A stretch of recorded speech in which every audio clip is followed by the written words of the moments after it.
Let's have a look at some inequalities. All right, the only thing different about solving an inequality than solving an equation is if you multiply or divide by a negative number, you have to flip your sign. Everything else is the same. So identify your variable, it's x. We need to get rid of everything attached to the x. So that's the 2 and the 1. Now the 1 is attached to the x by subtraction, so to get rid of it, I would add. The 2 is attached to it by multiplication, so to get rid of it, I'm going to divide. All right, it's easier if you get rid of the one that's added or subtracted first. Whatever you do to one side, you have to do to the other. So 13 plus 1 is 14, less than 2x, because these cancel out, go to 0. All right, now to get rid of the 2, we're going to divide both sides. So now I have x is, well, going backwards, 7 is less than x.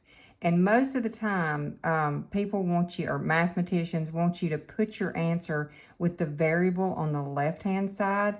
So we need to flip this. Now, when you flip it, you also have to flip your sign.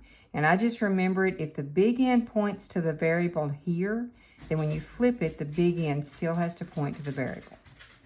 All right, now let's look at this one. Here's my x. So first I'm going to get rid of the 4. Now when you're figuring out what's been done to a number, you look in front of it. This 4 is positive, so it's been added. The minus sign belongs to the 2, all right? So to get rid of the 4, I'm going to subtract 4 from each side.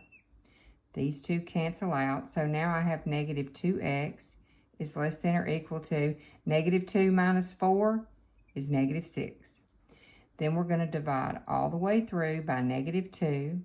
Now, I divided by negative 2, so what do I need to do to my sign? And I'm going to come over here. I'm going to flip the sign. The 2's divide out, so I have x over here. Negative 6 divided by negative 2 is positive 3. All right, last but not least, over here, I see my x up in the numerator. So the first thing to do is get rid of a fraction. And the easiest way to get rid of a fraction is to multiply it by the denominator. It's been divided by 5. So if I multiply by 5, they cancel each other out. Whatever you do to one side, you have to do to the other.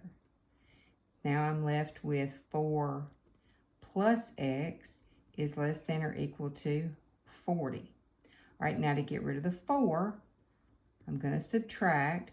So I have x is less than or equal to 36.